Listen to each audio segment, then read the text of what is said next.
Polytechnic प्रवेश परीक्षा 2025 में यदि आप सरकारी कॉलेज लेना चाहते हैं तो ये आप सही जगह पर आ चुके हैं। आज हम लोग पढ़ेंगे पॉलिटेक्निक प्रवेश परीक्षा में आने वाले टॉप 23 प्रश्न फिजिक्स के। ठीक है, एक एक प्रश्नों को चलिए शुरू करते हैं। हम लोग अच्छे से पढ़ते हैं, काम डाउन की ओर चलेंगे। ठीक है, पहला, दूसरा, तीसरा, मतलब ऐसे नहीं, लास्ट वाला 23, फिर 22, फिर 21, ऐसे करके हम लोग पढ़ेंगे। ठीक है, तो चलिए पहला प्रश्न ये रहा। एक पंप जो है वो 100 किग्रा पानी 20 मीटर ऊंचाई पर बने एक टैंक में 10 सेकंड में चढ़ाता है, तो उसकी शक्ति कितनी है? मान लीजिए G बराबर 10 मीटर पर सेकंड स्क्वायर कहा जा रहा है। तो अब देखिए इसमें दिया क्या गया है, ये 100 ग्राम पानी है, यानी द्रव्यमान कह दीजिए 100 ग्राम, यही ना। और फिर आगे क्या है, 20 मीटर ऊंचाई पर इसको ले जाना है, तो H बराबर लिख देंगे 20 मीटर, यही ना। फिर आगे क्या करें, टैंक में 10 सेकंड में चढ़ाता, ले भैया समय आ गया 10 सेकंड, समय आ गया कितना? 10 सेकंड समय हो गया, तो इसकी शक्ति कितनी होगी? G का मान कह रहे हैं 10 मीटर पर सेकंड स्क्वायर। कुछ दिमाग में आया?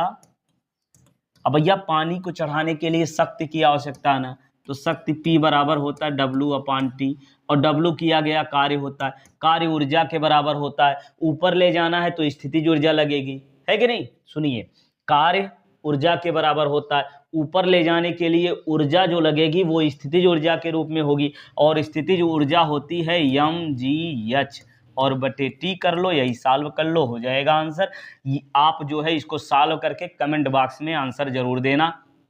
ठीक है, द्रव्यमान m का मान 100 और G का मान कितना? G का मान 10 और H का मान कितना कह रहे हैं? 20 मीटर, और समय कितना लगा है?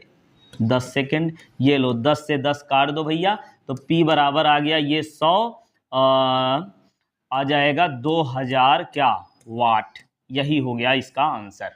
अच्छा, किलोवाट में दिए हैं तो 2000, मतलब चूंकि 1000 वाट में 1 किलोवाट, 1 किलोवाट में कितना वाट? 1000 वाट, तो वैसे 2000 वाट में कितना किलोवाट हो जाएगा भाई?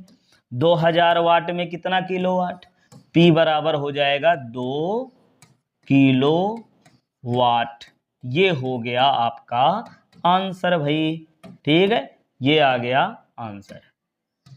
ठीक, ये हो गया उत्तर, और इसका ये वाला आंसर सही हो गया। ठीक है, चलिए अब अगला प्रश्न देखते हैं हम लोग, ये 22वां। निम्न में से प्रथम वर्ग का उत्तोलक कौन है? प्रथम वर्ग का उत्तोलक, ध्यान से सुनिए भैया। तो जो प्रथम वर्ग का उत्तोलक होता है, उत्तोलक क्या होता है? एक सरल युक्त, एक सरल मशीन होती है जो एक सीधी अथवा तिरछी क्षण के द्वारा बनी होती है। जैसे ये समझ लीजिए, जैसे कोई भारी पदार्थ है, इसको उठाना है, उठा नहीं पा रहे हो, उठा रहे हो, उठा नहीं पा रहे हो, तो इसके लिए क्या करते हो? एक बड़ा सा डंडा लेते हो जो मजबूत सा हो, है ना, और उसको जो है एक किसी इस पात्र पर ऐसे टिका दोगे, फिर यहाँ पे बल लगाओगे, क्या होगा? आगे बढ़ जाएगा ना। यही है उत्तोलक भाई। तो यहाँ जो बल लगाते हो ना, इस बल को यहाँ बल नहीं बल्कि आयास कह लेते हैं। ठीक है, इस उत्तोलक में जो बल लगाते हैं उसको क्या कहते हैं? आयास। और इस बल का प्रभाव जिसके ऊपर पड़ता है वो होता है भार। ठीक है, और ये जहां से ये मुड़ता है, जिस बिंदु के चारों ओर से मुड़ता है ना, उस बिंदु को कहते हैं आलंब। क्या कहते हैं? आलंब। भार, आलंब और आयास। ठीक, ये हो गया। अब यदि प्रथम श्रेणी का उत्तोलक है, प्रथम श्रेणी का उत्तोलक है, तो भार और आयास के बीच में आलंब होता है। भार और आयास के बीच कौन होता है? आलंब होता है।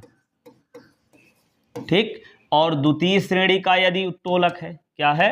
द्वितीय श्रेणी का अगर उत्तोलक है तो उसमें क्या होता है? भार बीच में हो जाता है, यानी आलंब एक किनारे पर हो जाएगा, आलंब, और आयास के बीच में क्या होता है? भार आ जाता है। भार यदि बीच में आ जाए, ये हो गया। अब तीसरा वाला भी लिख लेते हैं। तृतीय श्रेणी का जो उत्तोलक होता है उसमें आयास को बीच में कर लेना है, यानी भार, यहाँ आलंब भी लिख सकते हो, भार और आलंब के बीच में क्या होता है? आयास होता है। ये बात समझ में आई? तो चलिए अब एक एक चीज को समझते हैं भैया। चिमटा, ये चिमटा आप बताइए किस श्रेणी का है, प्रथम द्वितीय या तृतीय, किस वर्ग का, प्रथम वर्ग का, द्वितीय वर्ग का या तृतीय वर्ग का। चिमटा कैसे होता समझते हैं। चिमटा ये लीजिए, थोड़ा सा ऐसे ही बना दिए हैं। चिमटा ऐसे ही कुछ उठाते हो ना, तो बल कहाँ लगा रहे हो, बीच में, आयास बीच में है, तो ये क्या है, तृतीय श्रेणी का है। ये क्या है, तृतीय श्रेणी का हो गया। ये क्या हो गया, तृतीय श्रेणी का हो गया। और फिर सरौता वाली बात करें तो सरौता में क्या होता है, एक किनारे पर होता है ना, बीच में जो है रख करके, बीच में भार रखा जाता है, एक किनारे से बल लगाया जाता है, बल एक किनारे पर, भार बीच में। तो भार बीच में किस में होता है, ये द्वितीय श्रेणी का हो गया। ये क्या हो गया, द्वितीय श्रेणी का हो गया। ठीक है। कैंची, कैंची आप देख पा रहे हैं, कैंची कैसे होती, कैंची, कैंची कैसे होती, एक तरफ से पकड़ते हो हैं, आयास एक तरफ होता है, आलंब बीच में है।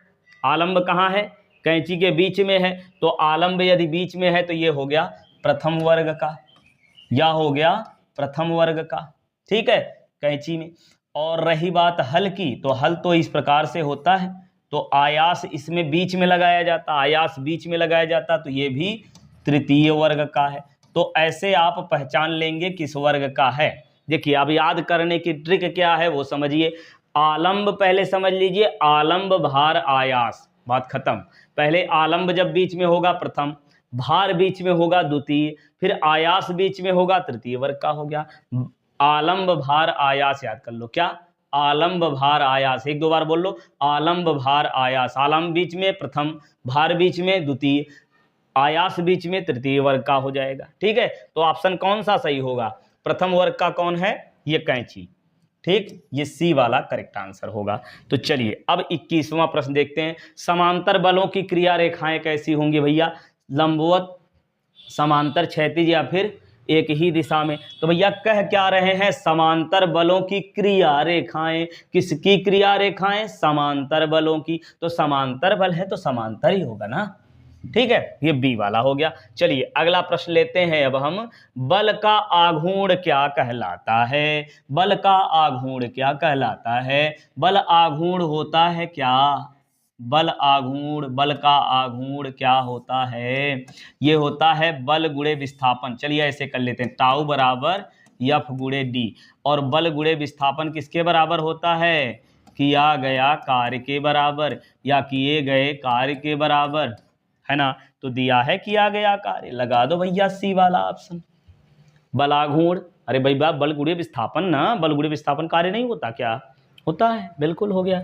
चलिए अगला प्रश्न लीजिए। ये एक आलंब में आलंब पर रखे एक तख्ते पर दोनों सिरों की ओर एक एक लड़का बैठा। अच्छा भैया, क्या स्थिति यहाँ पे आ रही है, एक तख्ता है, ले तख्ता बना दे रहे हैं, एक तख्ता है, फिर इसमें क्या है, दोनों सिरों पर एक एक लड़का बैठा है। आलंब के एक ओर, ये लो आलंब के सीमान लेते हैं, आलंब के एक ओर 2.5 मीटर, आलंब के एक ओर कितना, 2.5 मीटर, पूरा पढ़ लो पहले। 2.5 मीटर दूरी पर 40 किग्रा का भार का लड़का है, और दूसरी ओर एक लड़का का भार 50 किग्रा का है, जो आलंब से कितनी दूरी पर बैठा है कि ये तख्ता क्षैतिज रहे।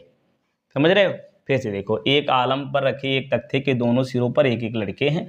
ठीक है, एक आलंब के 2.5 मीटर दूरी पर, यहाँ पर ये जो है 40 किलोग्राम का लड़का है, 40 किलोग्राम का लड़का है, और दूसरी ओर 50 किलोग्राम का लड़का है, दूसरी ओर 50 किलोग्राम का लड़का है।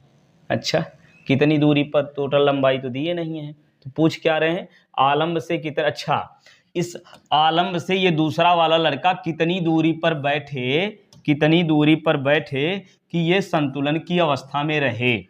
तो संतुलन की अवस्था में करने के लिए बाएं ओर का बलाघूर्ण दाईं ओर के बलाघूर्ण के बराबर होगा, दोनों पक्षों का बलाघूर्ण बराबर होना चाहिए यदि संतुलन की अवस्था में ले आना है तो। ठीक है, तो ये मान लेते हैं यक्ष दूरी पर ये संतुलन की अवस्था में रहेगा।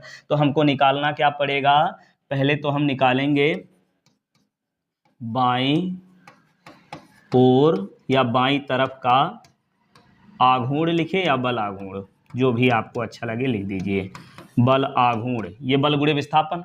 तो बल ये बल ये वाला हो जाएगा 40 किग्रा, 40 किग्रा, ये तो भार है, जी से गुणा कर लीजिए, बल हो गया। ठीक है, तो 40 जी गुणे दूरी कितना 2.5, ये हो गया।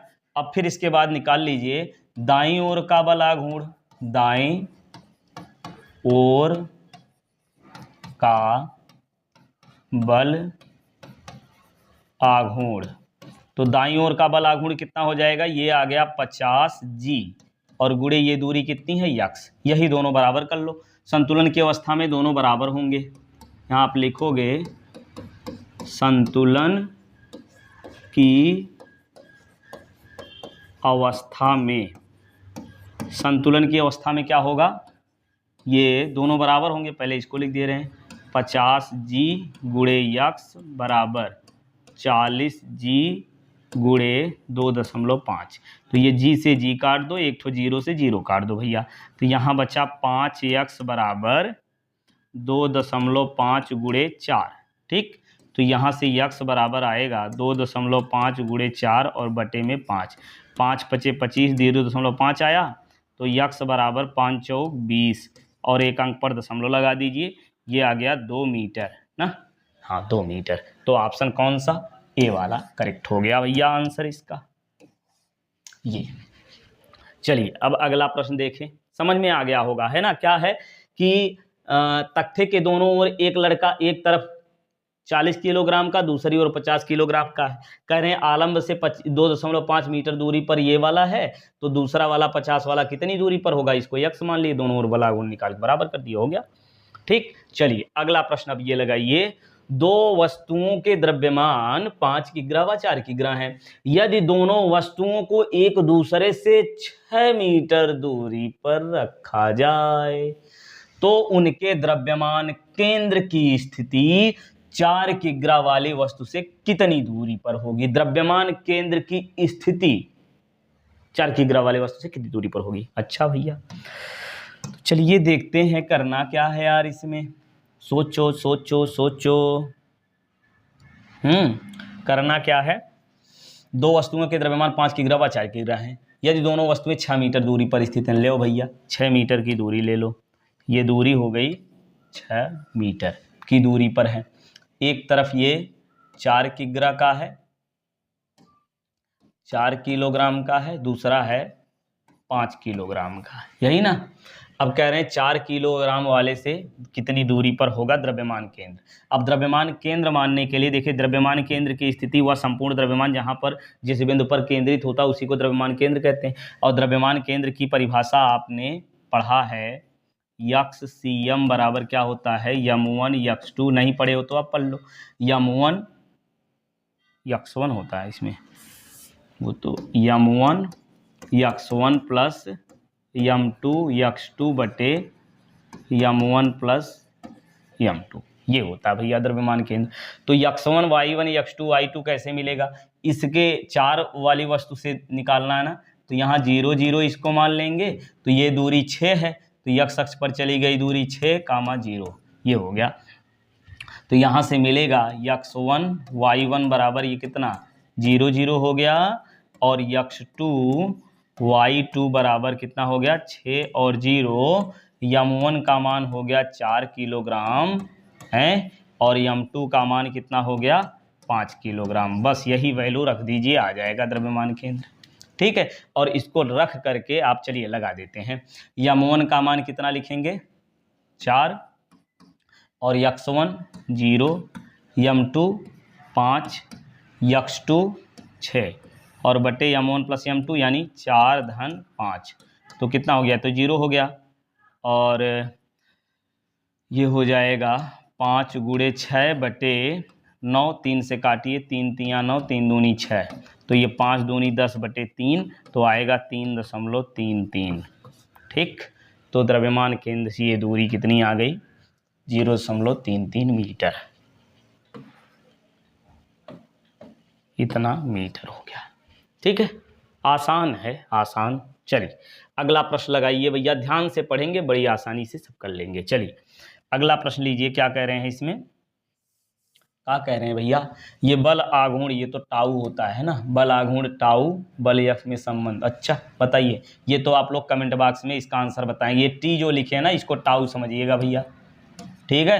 कौन सा ऑप्शन सही होगा, अभी इसके पिछले सवाल में, पिछले में अभी जल्द ही, अभी आज, अभी तुरंत कोई सवाल हम लोग लगाए थे बल आघूर्ण पर आधारित, उसमें फार्मूला ये प्रयोग हुआ था। कौन सा ऑप्शन सही है वो आप बताएंगे कमेंट बॉक्स में, ठीक है। चलिए अगला प्रश्न ये लीजिए, चित्र में प्रदर्शित बल युग्म का आघूर्ण बताना है। तो बल युग्म आघूर्ण क्या होता है, बल युग्म की रचना करने वाले दोनों बलों में से एक बल और बीच की दूरी के गुणनफल के बराबर होता है, यही ना। तो बल युग्म आघूर्ण निकालिए, फिर क्या होगा, बल युग्म आघूर्ण, ये लो भैया, बल युग्म आघूर्ण, दोनों बलों में से एक बल यानी 20 न्यूटन, बीच की दूरी 4, तो आ गया 40 newton into metre, 40 newton into metre, ये हो गया भाई, चार चार दूनिया 8, 80 न्यूटन इंटू मीटर, ये हो गया, ठीक है। चलिए अगला प्रश्न लगाइए अब फिर, ये लो भैया, संलग्न चित्र में प्रदर्शित करता है प्रथम श्रेणी का उत्तोलक, द्वितीय श्रेणी का, तृतीय श्रेणी का कोई उत्तोलक नहीं, बता दो। ये P मतलब आयास, ये क्या है, आयास, ये है आयास, और ये क्या है, भार, और ये क्या है, आलंब, ये स्थिति है। और तीनों उत्तोलक हम बता चुके हैं, फिर से देख लीजिए। जब क्या बताए थे, आलंब बीच में हो, जब आलंब बीच में हो तो प्रथम श्रेणी का, और जब भार बीच में हो तो द्वितीय श्रेणी का, और जब आयास बीच में हो तो तृतीय श्रेणी का उत्तोलक होता है, यही ना। तो प्रथम श्रेणी का यदि है तो भार, हो दादा रुको रुको रुको रुको रुको रुको, ये लो बढ़िया से लिख दें, देखने में भी अच्छा लगे ना।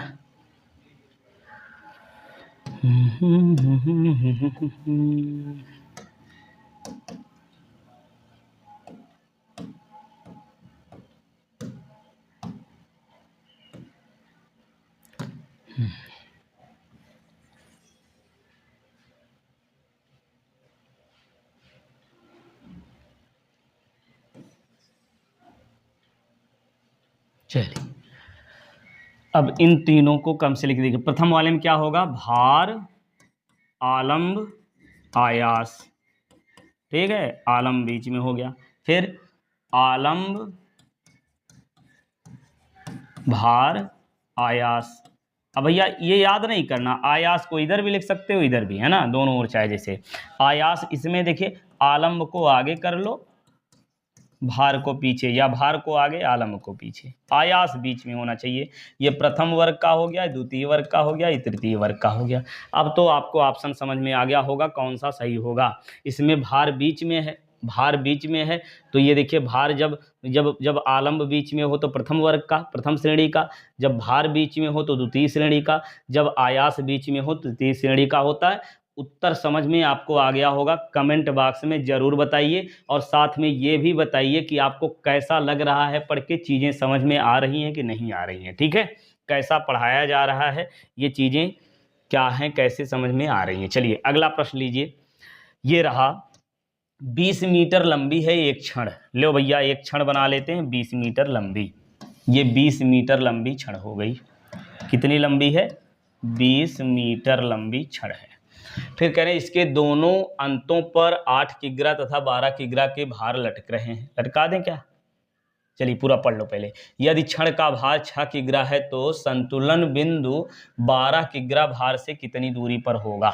अच्छा भैया, तो यदि क्षण का भार 6 किग्रा है तो ध्यान से सुनिए, 20 मीटर लंबी क्षण है और क्षण का भार 6 किग्रा है, तो किसी भी ये क्षण का भार जो है, किसी भी क्षण का संपूर्ण द्रव्यमान किस बिंदु पर होता है, द्रव्यमान केंद्र पर, तो इसका द्रव्यमान केंद्र मध्य बिंदु पर होगा ना, तो इसका द्रव्यमान केंद्र मध्य बिंदु पर होगा, तो संपूर्ण द्रव्यमान यही मध्य बिंदु पर कार्य करेगा, और संपूर्ण द्रव्यमान होगा कितना, कितना होगा भैया, ये होगा 6 किग्रा। कितना होगा, 6 किग्रा संपूर्ण द्रव्यमान मध्य बिंदु पर कार्य करेगा। और इसके दोनों अंतों पर कितने कितने हैं, दोनों अंतों पर जो है वो कितने कितने हैं, कितने कितने कितने कितने 8 किग्रा। यहीं लटकाने का यार, 8 किग्रा और 12 किग्रा के भार लटक रहे हैं दोनों किनारों पर, यही तो कह रहे हैं 12 किग्रा। ये फिर कह रहे हैं यदि क्षण का भार 6 किग्रा है तो संतुलन बिंदु, तो संतुलन बिंदु कहाँ पर होगा भैया, संतुलन बिंदु कहाँ होगा, इस द्रव्यमान केंद्र से इधर होगा कि इधर होगा, सोचो।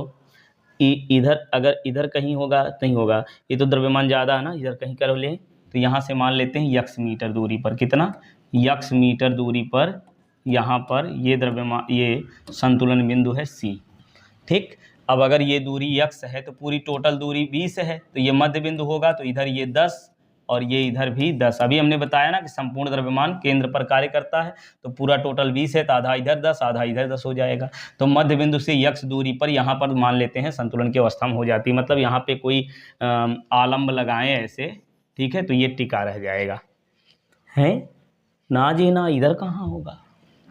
चलिए कहीं भी मान लो यार, अभी माइनस में आ जाएगा तब ऐसे करोगे तो, या जो भी है, चलिए ऐसे करके लगाते हैं हम लोग, यहाँ से यक्स दूरी मान लिए तब लगा रहे हैं यही, ठीक। तो ये टोटल 10 है, तो ये वाली दूरी कितनी हो जाएगी, टोटल 10 में से यक्स निकाल लो, 10 माइनस यक्स हो जाएगा ये वाला, और इधर ये वाली दूरी कितनी बनेगी, ये दूरी हो जाएगी 10 मीटर, ये 10 मीटर और ये यक्स मीटर, और ये फिर से 10 माइनस यक्स मीटर, ये हो गई। अब बाईं ओर का बल आघूर्ण क्या लिखेंगे, बाईं ओर का बल आघूर्ण क्या लिखेंगे, बाईं ओर का बल आघूर्ण,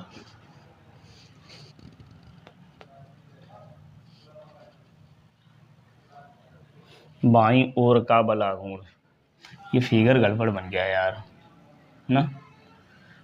देखिए सोचिए सोचिए, अगर इधर ज़्यादा द्रव्यमान लटकाए हो ना, तो आलम्ब कहीं इधर लगाना पड़ेगा ना, जिससे इधर भार और इधर वाला संतुलन की रहे, समझ रहे हो। अभी उल्टा आ जाएगा, फिर से लगा लो यार, जस्ट 1 मिनट। करना क्या है, ये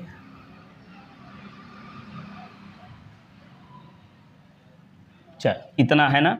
अब ये देखिए मध्य बिंदु पर लटकाया गया है, अगर ये तो इधर वाली दूरी ये 10 इधर होगी और 10 है इधर होगी, 10 इधर भी होगी, है कि नहीं।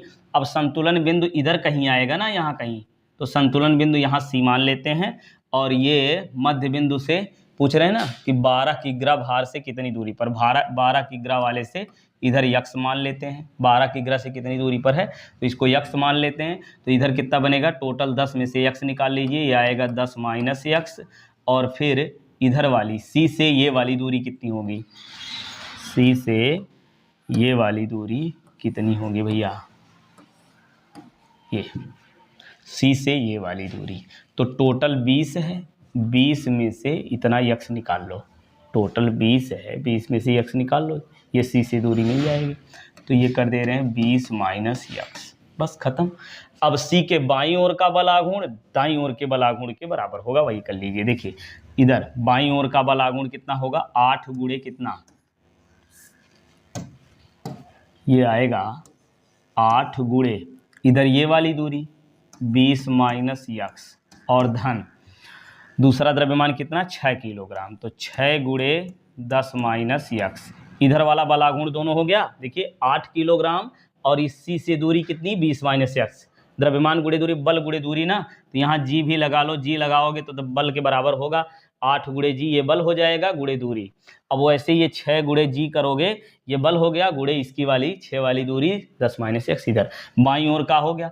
अब बराबर दाईं ओर का बल आघूर्ण कितना होगा, C के इधर कितना है 12 किलोग्राम, तो 12 G कर लेंगे, और दूरी कितनी है यक्स, यहाँ G लगा दीजिए, तो G से G पूरा का पूरा कट जाएगा यहाँ पे, है ना। अब कर लीजिए गुणा, तो 8 दूनी 16 यानी 160 माइनस 8 यक्स, और धन ये हो गया 60 और माइनस 6 यक्स, कितना आ गया, और इधर मिला ये हमको 12 यक्स। इसी को सॉल्व कर लीजिए, कैसे आएगा, ये तो जुड़ जाएगा, 6 6 12 22 हो जाएगा, 220, और फिर 8 6 14 माइनस 14 यक्स इधर आ गया, और ये बराबर 12 के है। 12x इधर हो जाएगा, 12 और 16 यहाँ पे हम ये कितना 14 को इधर करना पड़ेगा, 14 को इधर करना पड़ेगा, तो ये कितना हो जाएगा 12x धन 14x और ये बराबर हो गया 240 के। ठीक है, 220 के। अब ये जोड़िए 4 2 6 और 1 1 1 2 ना, 26x बराबर 2 2 0। तब यहाँ से आएगा 2 2 0 बटे 26, 2 से काटिए 2 13 दूनी 26 और इसको 2 से काट रहे हैं ना, 1 1 0 हो जाएगा। अब तो कटेगा नहीं यार, तो इसको भाग ही देना पड़ेगा, 1 1 0 बटे 13। तो ये तो कुछ दशमलव में आएगा, हाँ ये तो है। तो चलिए करके देखते हैं, 1 1 0 भागे 13 है, तो 13 से इसमें भाग देंगे कितना होगा, भाग दे करके आप बताइएगा आंसर कितना आएगा। ठीक है, कमेंट बॉक्स में ज़रूर आंसर करिए, भाग देंगे इसमें से कोई ना कोई आएगा। चलिए अगला प्रश्न लीजिए। 12 मीटर लंबी एक समान छड़ का भार 5 किलोग्राम है। लो भैया, 12 मीटर लंबी है, ध्यान से समझिएगा, जिससे इस टाइप का यदि प्रश्न आए तो आप अच्छे से लगा सकें।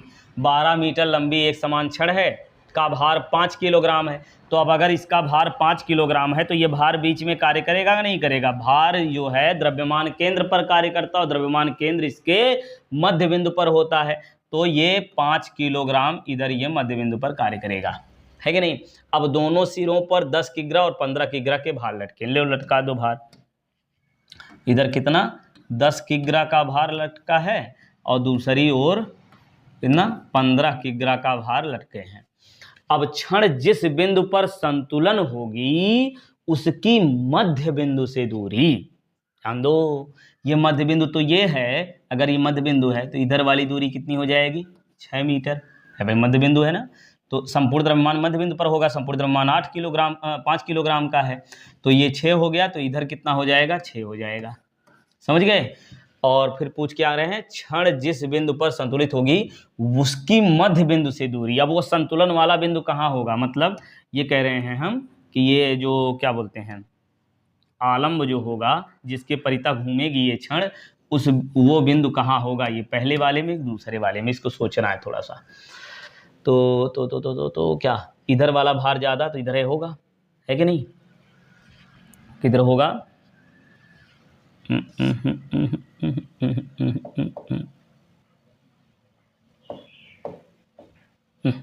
इधर होगा। तो चलिए करके देखते हैं क्या पूछ रहे हैं, मध्य बिंदु से दूरी, तो यानी ये वाली दूरी मान लेते हैं यक्स, तो इधर कितना हो जाएगा 6 माइनस यक्स, और इधर कितना हो जाएगा, इधर तो दूरी है, इससे सी से दूरी निकालनी होगी ना भैया, सी से दूरी, ये तो यक्स हो गई, ये वाली इतनी हो गई, सी से ये 10 वाली दूरी कितनी हो जाएगी, ये 6 इतना है, धन यक्स कर लीजिए, तो ये हो जाएगा 6 धन यक्स। ये समझ में आया ना, ध्यान से देखेंगे समझ में आएगा, नहीं आया फिर से थोड़ा सा बैक करके देख लीजिए, ठीक है। अब सी के परिता जो है बलागुण निकालना, एक बार बाईं ओर का बलागुण, एक बार दाईं ओर का बलागुण, दोनों बलागुण निकालने के बाद दोनों को क्या कर देंगे, बराबर कर लेंगे, बस आपका यक्स का मान आ जाएगा। तो सी के परिता बाईं ओर का बलागुण पहले निकालिए, तो 10 और गुणे जी, ये तो भार हो गया 10 गुणे जी, और ये दूरी कितनी बनेगी, सी से ये वाली दूरी 6 धन यक्स हो गया, इधर ये हो गया, और धन साथ ही साथ ये भी है 5 गुणे 5 जी, ये तो भार हो गया, गुणे यक्स, इतना बल गुणे विस्थापन इधर वाला हो गया यहाँ। फिर इधर बाईं ओर सी के दूसरी तरफ कितना है, बाईं ओर नहीं बल्कि दाईं है, तो 15 जी और गुणे 6 माइनस यक्स, इसी को सॉल्व कर लीजिए। तो ये जी से जी पूरा काट दीजिए पहले, तो 10 ये 60 हो गया, धन 10 यक्स और धन ये 5 यक्स, और बराबर 15 छक्का 90 और माइनस 15 यक्स, ये हो गया, ठीक। अब क्या करें, यहाँ से हमको मिलेगा क्या, यहाँ से मिलेगा क्या भैया, ये मिलेगा 60 धन 15 यक्स, और ये बराबर कितना 90 माइनस 15 यक्स। ओए होए होए होए होए, ये तो दोनों ओर 15 हो गया यार, ऐसा नहीं होना चाहिए था।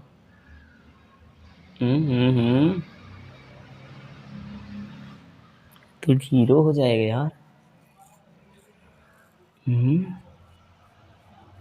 कुछ तो गड़बड़ है। क्या गड़बड़ है जी? तो 10 गुणे यक्स धन 6 इधर आया, 10 गुणे यक्स धन 6 और 5 गुणे यक्स ये हो गया, और बराबर इधर 15 जी गुणे 4 माइनस यक्स ना आ गया। चलिए करके देखते हैं। अच्छा नहीं कटेगा, तो माइनस है ना। ओहो, हमको लगा प्लस प्लस अभी कट जाएगा, सॉरी यार। 15 यक्स ये माइनस है, इधर आएगा 15 यक्स प्लस हो जाएगा, और बराबर इधर कितना बचा 90 माइनस 60। अब ये जोड़ दीजिए क्या आएगा 15 15 30 यक्स, 90 में से 60 घटाइए 30, तो यक्स बराबर ये आएगा 30/30, और काट दीजिए आ गया यक्स का मान 1 मीटर। यक्स का मान कितना हो गया 1 मीटर। 1 मीटर दिया ऑप्शन में, ये वाला करेक्ट आंसर होगा इसका। समझ में आया कि नहीं आया? फिर से समझाएं। समझ में आ गया होगा, नहीं आया फिर से देख लो, एक बार आ जाएगा। ठीक, चलिए अगला प्रश्न ये लीजिए। तृतीय वर्ग के उत्तोलकों में भार तथा आयास होते हैं। तृतीय वर्ग में क्या होता है? आयास बीच में होता है ना तृतीय वाले में। तृतीय वाले में क्या होता है? आयास बीच में होता है। लो, भार, आयास और आलम्ब, ये स्थिति होती है। तो देखिए कौन सा सही होगा। आलम्ब के एक ओर है भार तथा आयास, भार तथा आयास आलम्ब के एक ओर हैं। हाँ सही तो है, और भी चेक कर लो। पहला तो सही लग रहा है, अभी देख लेते फिर से। आलम्ब के एक ओर आयास, हाँ ठीक है, आलम्ब के एक ओर आयास, दूसरी ओर भार होता है? नहीं होता। आलम्ब के समांतर कतई नहीं, लंबवत भी नहीं। ठीक है, तो यही पहला वाला सही है। ठीक, चलिए अगला प्रश्न देखिए। 2 मीटर लंबी छड़, 2 मीटर लंबी छड़ ए बी है। लो भैया, 2 मीटर लंबी छड़ ए बी है। ए बी 2 मीटर लंबी हो गई छड़। ठीक, फिर क्या करें? ए से, सिरे ए से 120 सेमी दूरी पर चाकू रखा है। अच्छा भैया, सिरे ए से कितना 120 सेमी, अच्छा ये सेंटीमीटर है और ये मीटर है। तो एक काम करिए, एक काम ये करिए कि ये 2 मीटर को भी सेंटीमीटर में ही बदल लो। 2 मीटर को भी सेंटीमीटर में बदल लो, तो 2 मीटर में कितना आ जाएगा 200 सेंटीमीटर। ये टोटल हो गया 200 सेंटीमीटर। तो ए से कितना, ए से 120, ये 120 और प्लस 80 हो जाएगा। तो इधर कर लेते हैं ये कितना कर लेते हैं 120 सेमी, 120 सेमी, 120 सेमी दूरी पर क्या रखी है? चाकू है, चाकू की धार पर संतुलित है। यहाँ पे एक चाकू रखी हुई है, इसी पर ये संतुलन की अवस्था में है। कैसे है? तथा संतुलन की अवस्था में है, तथा ए सिरे पर 100 ग्राम का भार रखने पर छड़ के केंद्र पर संतुलित हो जाती है। अच्छा भैया, बात ये है ना, ये जो छड़ है इसको, इस छड़ को क्या करते हैं कि 120 सेंटीमीटर पर यहाँ चाकू पे ऐसे रखते हैं ना, ऐसे रखते हैं तो ये संतुलन की अवस्था में आ जाती है। समझे? ये 120 सेंटीमीटर, इधर से 120 सेंटीमीटर पर ये संतुलन की अवस्था में होती है, होती है। फिर कह रहे हैं बाद में कि ए सिरे पर 100 किलोग्राम का भार इधर लटका दिया जाता है, तब वो केंद्र में यानी बीच में संतुलित हो जाती है। ठीक है, तो छड़ का टोटल भार कितना था ये निकालना है। तो मान लेते हैं हम छड़ का भार जो है वो W है। मान लीजिए छड़ का भार कितना है, या लिख दे रहे हैं माना छड़ का भार, माना छड़ का भार W है, छड़ का भार W है। तो ये W में से इधर मान लेते हैं W1 भार इधर होता है और W2 भार इधर होता है।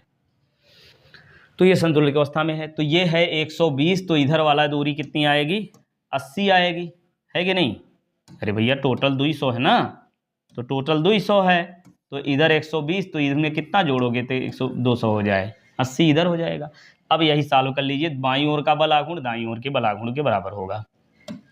तो इसीलिए क्या करोगे, W1 गुणे 120 और बराबर W2 गुणे 80। तो यहाँ से मिल जाएगा W1 बटे W2, 2 को इधर ले आए, इसको इधर कर लो, 80 बटे 120। तो 0 से 0 काटो, 4 दूनी 8, 4 तियाँ 12। तो ये आ गया W1 अपान W2 बराबर 2/3। ये देखिए दोनों भार का अनुपात अब हमको मिल गया। फिर दूसरी स्थिति इसमें कह रहे हैं, दूसरी स्थिति में यार क्या क्या कह रहे हैं, चलिए फिर बना लेते हैं दूसरा फिगर, ठीक है। दूसरी स्थिति में ये कह रहे हैं कि ये AB जो छड़ है जिसकी लंबाई 200 सेंटीमीटर है, जिसकी लंबाई कितनी है 200 सेमी है, इसमें क्या करते हैं कि एक तरफ अगर 100 ग्राम का भार लटका देंगे, तो इधर मान लीजिए m ग्राम पहले से था, 100 ग्राम इधर लटका देंगे, ठीक है। 100 ग्राम इधर लटका दिए तो क्या होगा, 100 ग्राम इधर लटका दिए, ये W1 हो जाएगा है, W1, चलो छोड़ो यार, W1 इधर, तो ये मान लेते हैं यम धन 100 इधर हो जाएगा, और इधर इसको मान लेते हैं W2 भार इधर लटका हुआ है, ठीक है। तो ये केंद्र पर संतुलित हो जाती है। केंद्र पर संतुलित होने का मतलब क्या है, 100 सेमी इधर हो जाएगा और 100 सेमी इधर भी हो जाएगा। तो एक काम करिए, क्या करें यार, ऐसे चलिए, अब तक W1 था ना, इधर W2 था, इधर 100 और ऐड कर लो, 100 ग्राम ऐसे कर लो यार, यम मत मानो बल्कि 100 कर लो। तो क्या आएगा यहाँ से, W1 धन 100, इतना भार हो गया, गुणे दूरी कितना 100, और फिर इधर W2 भार हो गया, भार वही बल के बराबर होता भाई, तो W2 गुणे 100 हो जाएगा। तो ये 100 से 100 काट दो पूरा, ठीक है। तो यहाँ से मिलेगा W1 है माइनस W2, क्या है यार,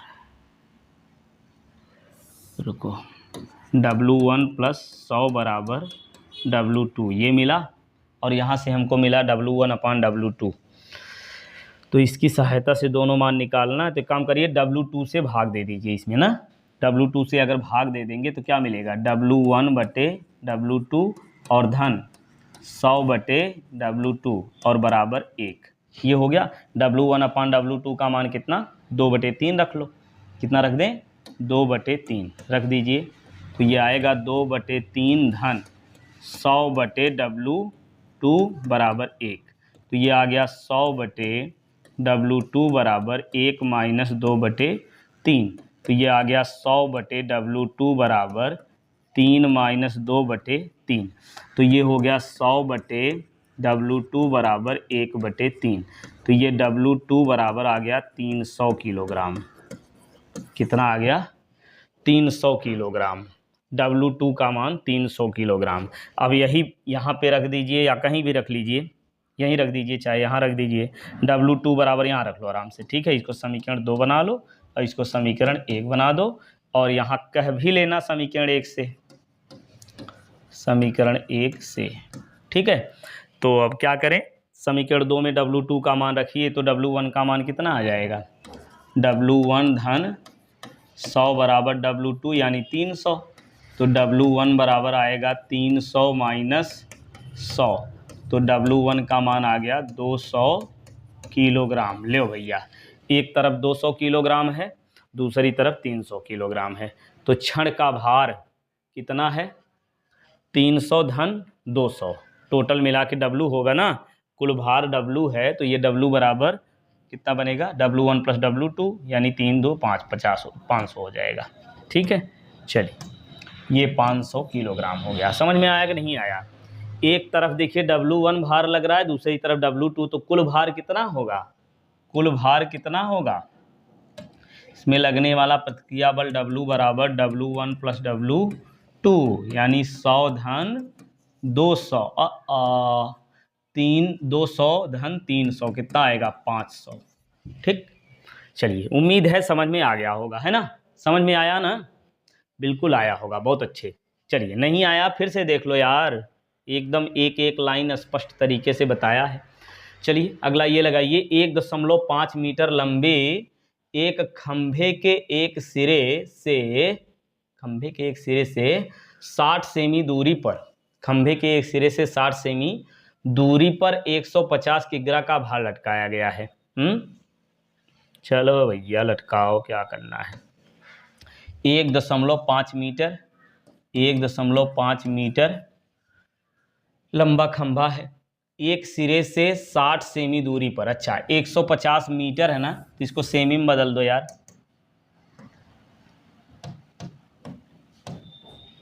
ठीक है, इसको किस में बदल दे रहे हैं, सेंटीमीटर में। और कितना लिखेंगे, 1.5 मीटर में कितना, 100 से गुणा कर लो, 150 सेंटीमीटर ये दूरी आ गई। ठीक है, अब 60 सेमी दूरी पर 150 किग्रा का भार लटका है। यहाँ से चलो इसको बिंदु ए मान लेते हैं, यहाँ बी मान लेते हैं। एक सिरे से 60 सेमी दूरी पर, तो ए सिरे से यहाँ ये दूरी ले लेते हैं, कितना, 60 सेमी। ये वाली दूरी लिए कितना, 60 सेमी। और 60 सेमी पर ये बिंदु मान लेते हैं क्या, सी। ठीक ना ना ना, सी नहीं, यहीं पे जो है 150 किलोग्राम का पिंड लटकाया गया है। कितना, 150 किलोग्राम का पिंड लटका दिया गया है। फिर क्या कर रहे हैं, खंभे के दोनों सिरे दो आदमियों के कंधों पर टिके हैं। अच्छा भैया, एक आदमी ले यहाँ बैठा हुआ है, एक आदमी यहाँ है। ठीक है, कंधे पर टिके हुए हैं। फिर कह रहे हैं कि आदमियों द्वारा उठाया गया भार कितना होगा, दोनों आदमियों द्वारा उठाया गया भार कितना होगा। तो पहले व्यक्ति का भार चलिए मान लेते हैं यम1, और दूसरे व्यक्ति के द्वारा उठाया गया भार यम2 हो जाएगा। ठीक, 60 सेमी दूरी पर इसको लटका दिया गया है, 60 सेमी दूरी पर इसको लटका दिया गया है, 150 किलोग्राम के भार को लटका दिया गया है। तो यही 150 किलोग्राम दोनों में बटेगा, यही दोनों में बटेगा। सही है। चलिए, तो इसके इधर वाली दूरी कितनी, 60 है, तो इधर कितना बन जाएगा, 90। अरे भैया 150 में से 60 निकाल लो, 90 ही तो बचेगा। चलिए इसको सफ़ेद से लिखें जिससे अच्छा लगे। ये हो गया 90 सेमी, ये वाली दूरी हो गई 90 सेमी। अब क्या करना, कुछ दिमाग चल रहा है, कुछ दिमाग चला आपका। एक काम करिए, यम1 का मतलब यहाँ मान लेते हैं यम1 बराबर, अगर यम मान लेंगे, ठीक है, तो यम2 बराबर कितना हो जाएगा, 150 माइनस यम हो जाएगा कि नहीं। टोटल 150 किलोग्राम भार है, टोटल 150 किलोग्राम भार है।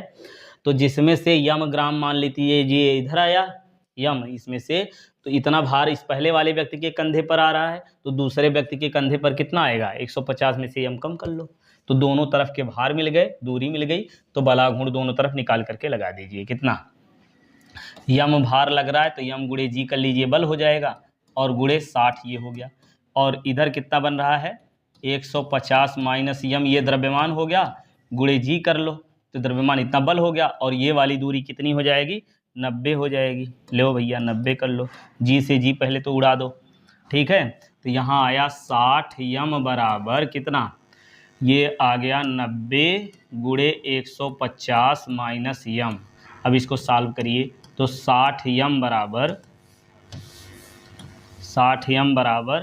कितना बनेगा, चलो गुणा नहीं करते हैं, 150 गुणे 90 और माइनस 90 यम। इस 90 यम को इधर ले आइए, 60 यम धन 90 यम बराबर 150 गुणे 90। तो ये कितना आएगा, 9 6 15, 150 यम बराबर इधर 150 गुणे 90। तो यम का मान आ गया 150 गुणे 90 बटे 150, ये काट दीजिए, तो यम का मान आ गया 90 क्या किलोग्राम, 150 किलोग्राम, हाँ 90 किलोग्राम। ठीक, तो इस व्यक्ति को, जो ए वाले सिरे पर व्यक्ति है, यानी जो 60 सेमी दूरी पर है, उस व्यक्ति पर 90 किलोग्राम का भार आएगा, और दूसरे वाले में कितना आएगा, 150 में से 90 निकाल लीजिए, 150 माइनस 90 तो कितना आएगा, 60। तो 1 पर 60 आ गया। एक व्यक्ति का भार कितना आया 60 किलोग्राम, दूसरे पर कितना आएगा 90 किलोग्राम। ठीक, 60 और 90, ए वाला ऑप्शन इसका सही होगा। समझ में आया ना। चलिए अगला लगाइए।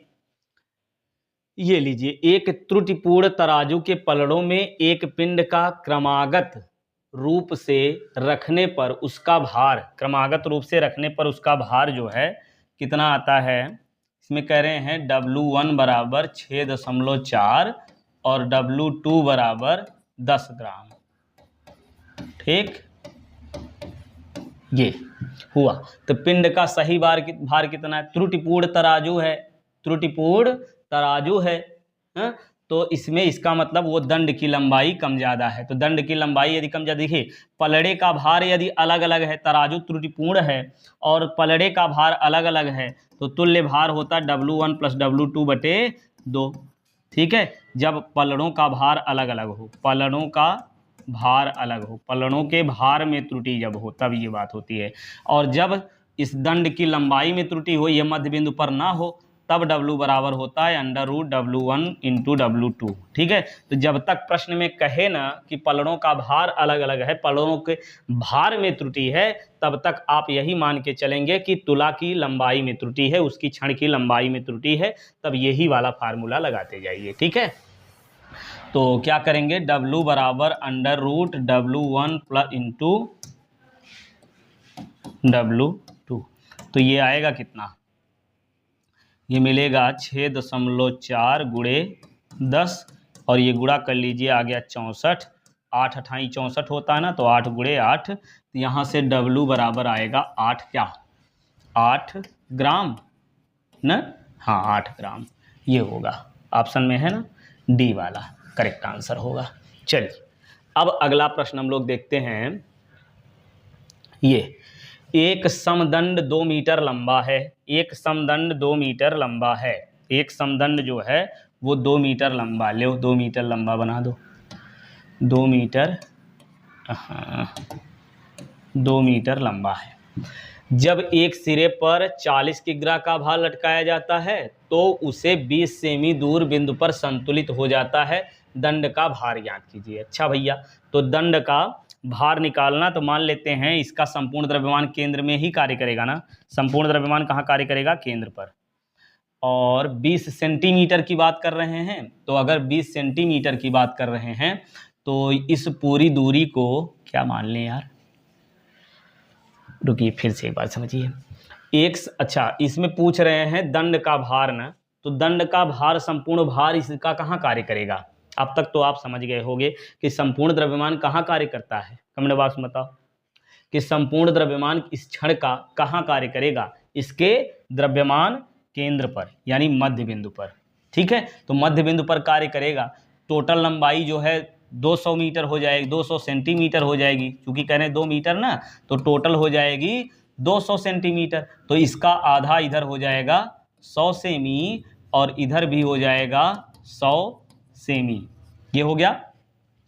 अब संपूर्ण द्रव्यमान, इसका द्रव्यमान मान लेते हैं 40 किग्रा का भार। जब एक क्षण पर 40 किग्रा का भार लटकाया जाता है तो अच्छा, तो चलिए पहले इसका द्रव्यमान इतना मान लेते हैं और 40 किग्रा का इसमें जो है भार लटका देते हैं। चलिए एक तरफ 40 किग्रा का भार लटका दो, लो 40 किग्रा का भार लटका दिए एक तरफ। ठीक, और तो फिर कितना होगा, कितनी दूरी पर लटकाए हैं, जब एक 40 किग्रा का भार लटकाया जाता है तो उस सिरे से 20 सेमी दूरी पर संतुलित होता है। अच्छा 20 सेमी दूरी पर ये संतुलित होता है, यानी सी वाला पॉइंट यहाँ 20 सेमी दूरी पर है। सी वाला पॉइंट कहाँ है, 20 सेंटीमीटर दूरी पर है। लो 20 सेंटीमीटर दूरी पर ये हो जाएगा।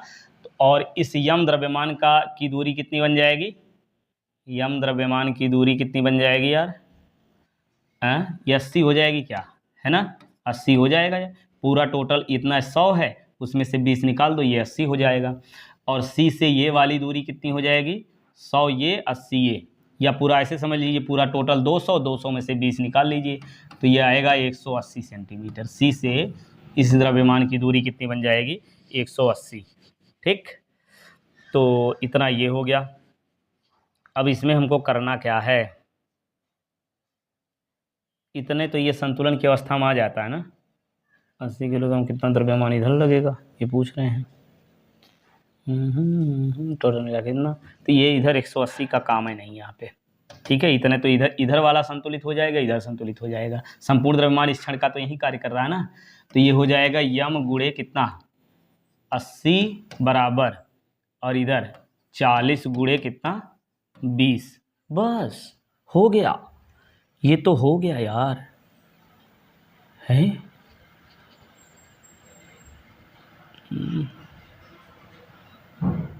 हो गया 20।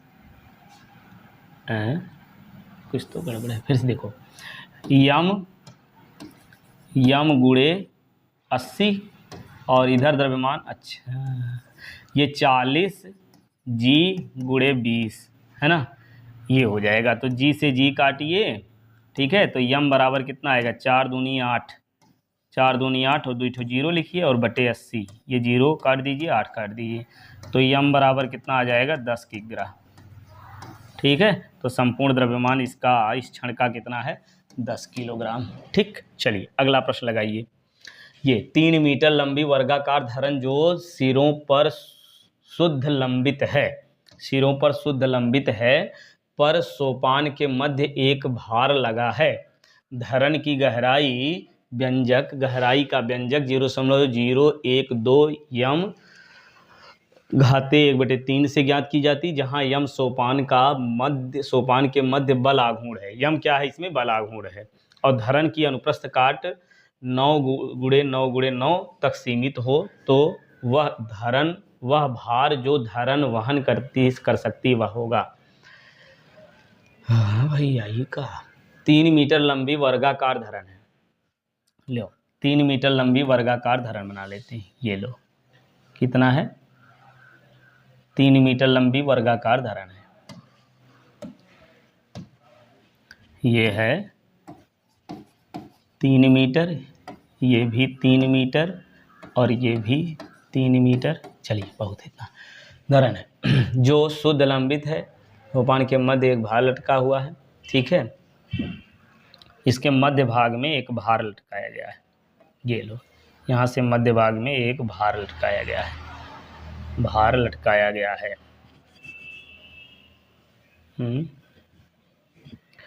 कितना भार लटकाया गया है, डब्लू मान लें क्या, चलिए इसको डब्लू मान लेते हैं। कितना भार लटकाया गया है, डब्लू भार यहाँ पे लटकाया गया है। टोटल 3 मीटर है, मध्य भाग में लटकाया गया है, तो आधा ये लंबाई हो जाएगी 3/2 मीटर और इधर आधा हो जाएगी 3/2 मीटर। ये दोनों तरफ की लंबाई हो गई। ठीक, तो जिसमें से कितना भार इधर कार्य करेगा, कितना भार इधर कार्य करेगा, पहले ये निकालना पड़ेगा।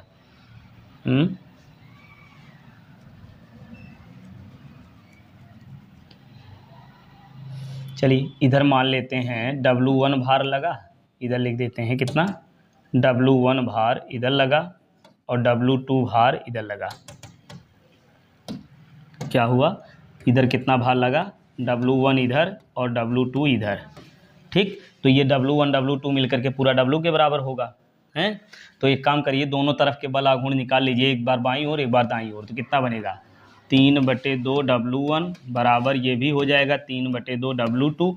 ये कट गया तो यहाँ से आया W1/W2 बराबर 1 है, या फिर ऐसे समझ लीजिए कि W1 बराबर W2 हो गया और टोटल ये भार W बराबर W1 + W2 के होगा, हैं। तो एक तरफ का लगने वाला भार कितना बन जाएगा, हैं, ये बल आघूर्ण इधर बाईं ओर का इधर दाईं ओर का दोनों बराबर किए, इतना आया।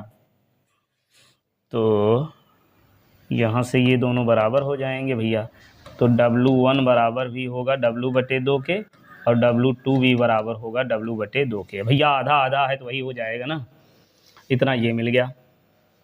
अब हमको देखना है इसमें ये जो गहराई है, धरन की गहराई D मान लीजिए, धरन की गहराई D बराबर कितना 0.013112 यम घाते 1/3 इतना दिए हैं, जहाँ यम बल आघूर्ण है और बल आघूर्ण अभी हमने निकाला कितना 3/2 W1, या यहाँ समझिए 3/2 W2, ये यम का मान हो जाएगा। यम का मान कितना हो जाएगा, चलिए लिख देते हैं। यम बराबर कितना, 3/2 W1 या 3/2 W2, ठीक है। या W1 W2 के रूप में न रख करके W1 का मान या 2 का मान रखोगे तो आएगा यहाँ से 3/2, W1 का मान W/2 तो आएगा 3W/4। कितना आएगा, 3W/4। तो क्या ये दिख रहा है कि नहीं दिख रहा है यार?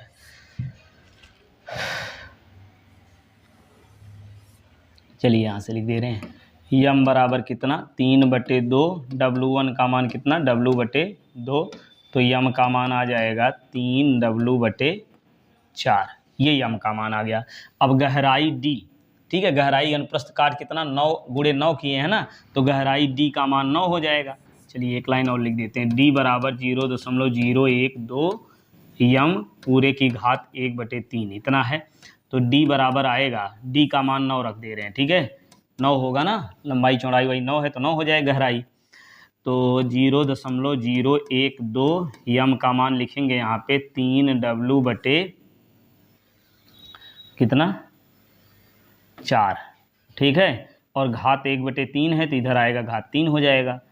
तो बनेगा कितना, 9 की घात 3 बराबर, इधर काटिए 4 3 12, 0. एक काम करें यार, 0.003 इतना ये आ गया। अब क्या करें भैया, ये क्या किया जाए यार, नेक्स्ट पेज पे लगा दें, याद रहेगा ना, लिखिए 0.003 या 3 3 9 कर लीजिए यहीं, कितना 9W, बस इतना ही तो बचा है। चलिए यही कर दें, क्या नया पेज लेना, एक 9 यहाँ से कट जाएगा अगर, तो बचेगा 9 की घात 2, 9 की घात 2। लो नेक्स्ट पेज ले लो यार, ये बचा 9 की घात 3 बराबर 0.009W, यही ना है, फिर से देख लो एक बार, 9 की घात 0.009 और W, ठीक है। यहीं से सॉल्व करना है इसको, कैसे करें, W बराबर 9 × 9 × 9 3 बार लिखोगे और नीचे 0.009, 9 से काट दो तो 0.001 और 1 9 कट गया, तो 1000 से गुणा कर लो तो 9 9 81 और 1000 से गुणा करो, ये दशमलव हट जाएगा, तो 81,000 किलोग्राम। आई हो दादा, ये का है 81,000 किलोग्राम है, तो 81,000 किलोग्राम, यानी ए वाला यही ऑप्शन सही हो जाएगा, ठीक है। चलिए अब ये अंतिम सवाल हम लगाएंगे, बाकी इसके 4 सवाल पिछले वीडियो में हम लोग पढ़ चुके हैं, ठीक है। तो इस प्रकार से 23 महत्वपूर्ण सवाल ये आपके हो जाएंगे। तो 6 किग्रा लंबे तख्ते का मध्य बिंदु 1 सही 1/2 है, 6 मीटर लंबा तख्ता बना लो पहले, 6 मीटर लंबा तख्ता ये हो जाएगा, 6 मीटर लंबा तख्ता हो गया।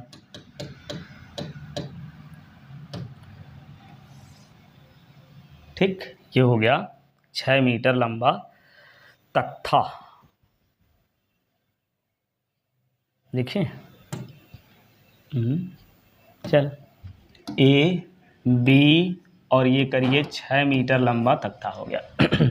इसके मध्य बिंदु जो है, चलिए इसका मध्य बिंदु ये मान लो, तो ये मध्य बिंदु कितनी दूरी पर होगा, 3 मीटर इधर और 3 मीटर इधर, ये मध्य बिंदु हो गया। फिर कह रहे हैं कि ये जो है लटक रहा है कितनी दूरी पर, ये लो, लटक रहा है जो, ये 1 सही 1/2 मीटर ऊंचाई पर, यानी 3/2 मीटर ऊंचाई पर इसको लटका दिया गया है, ठीक है, आधारित है। फिर से सुनिए, देखिए 6 मीटर लंबा तख्ता है, इसके मध्य बिंदु 1 सही 1/2 मीटर ऊंचाई ऊंचे धातु के पाइप पर, ये धातु के पाइप पर, इस पाइप की ऊंचाई कितनी है 3/2 मीटर, इस 3/2 मीटर ऊंचाई पर यह तख्ता लटका हुआ है। यहाँ तक समझ में आया। फिर आगे क्या करें कि 40 किग्रा तथा 20 किग्रा के 2 बालक तख्ते के दोनों सिरों पर लटक रहे हैं। दोनों सिरों पर कितने, इधर लटक रहा है जो बालक, उस बालक का भार है कितना 40 किग्रा, 40 किग्रा का बालक इधर लटक रहा है और 20 किग्रा का बालक इधर लटक रहा है, यही ना, कि दो बालक दोनों तख्तों के सिरों पर लटक रहे हैं। ठीक है, फिर क्या कह रहे हैं, 30 किग्रा के एक तीसरे बालक को तख्ते के मध्य बिंदु से कितनी दूरी पर बैठाना चाहिए कि तख्ता संतुलित रहे। देखिए ध्यान दीजिए, पहले तो अगर ये ऐसे तख्ता रख दें तो क्या होगा कि ये किधर गिरेगा, 40 वाले की ओर गिर जाएगा, ये ऊपर उठ जाएगा है? अब कह रहे हैं 30 किग्रा वाले तीसरे बालक को कहाँ रखें, इधर तो नहीं रखेंगे, इधर ही रखेंगे। तो इधर रखेंगे तो इस 30 किलो वाले बालक को कह रहे हैं कि मध्य बिंदु से कितना, तो इस मध्य बिंदु से x मीटर दूरी पर मान लेते हैं यहाँ पे 30 किलोग्राम वाले लड़के को लटका दिया गया है। अब तख्ता अगर संतुलित रहेगा तो बाईं ओर का बलाघूर्ण दाईं ओर के बलाघूर्ण के बराबर होगा। तो कर दीजिए बराबर, कितना आएगा 40 गुणे 3 मीटर, या यम भी शामिल होगा, यम तो बाद में कट ही जाता है यार, चलो लिखना है भाई तो लिख ही देंगे 40 जी, द्रव्यमान में जी से गुणा करेंगे तब ना भार आएगा, ये कट ही जाएगा, तो इतना गुणे 3 बाईं ओर का हो गया। अब दाईं ओर का करिए तो ये कितना आएगा 30, ये 40 यम गुणे 3 और ये बराबर 30 यम नहीं जी 30 जी गुणे यक्स और धन इधर 20 जी गुणे कितना, ये वाली दूरी है सी से ये वाली दूरी 3 मीटर तो है, ये भी दूरी कितनी है 3 ही मीटर है। अरे भैया ये वाली 3 ही दूरी है ना, 20 वाले से केंद्र यही सेंटर बनेगा, तो सेंटर से दूरियां दोनों लिखते हैं, तो सी से ये एक्स है, सी से ये वाली 3 हो जाएगी। बस अब इसको हल कर लीजिए, तो सब में जी है तो जी से सब काट दीजिए, तो 4 तियाँ 12 120 बराबर 30 एक्स और धन 3 दूनी 6 यानी 60। तो अब इसको इधर करिए तो आएगा 30 एक्स बराबर 120 माइनस 60, तो ये आएगा 30 एक्स बराबर 120 माइनस 60 यानी ये आ जाएगा 60। तो यक्स बराबर आ गया 60 बटे 30, 30 से काटिए 30 दूनी 60, तो यक्स का मान आ गया 2 मीटर। लो भैया यक्स का मान 2 मीटर, ठीक है, यक्स का मान 2 मीटर। 2 मीटर दिए, हाँ दिए हैं, ठीक, ये आ गया 2 मीटर। तो इस प्रकार से 23 ये महत्वपूर्ण प्रश्न आपको अच्छे से तैयार कर लेना। उम्मीद है कि ये सारे प्रश्न आपको अच्छे से समझ में आए होंगे। तो चलिए पढ़ते रहिए, स्वस्थ रहिए, मस्त रहिए, फिर मिलते हैं इसी तरीके से चैप्टर वाइज वीडियो के साथ। पूरा चैप्टर कंप्लीट करेंगे भैया, उसके बाद फिर मॉडल पेपर सॉल्व करेंगे हम लोग, खूब सारे मॉडल पेपर। ठीक है, चलिए मिलते हैं नेक्स्ट वीडियो में।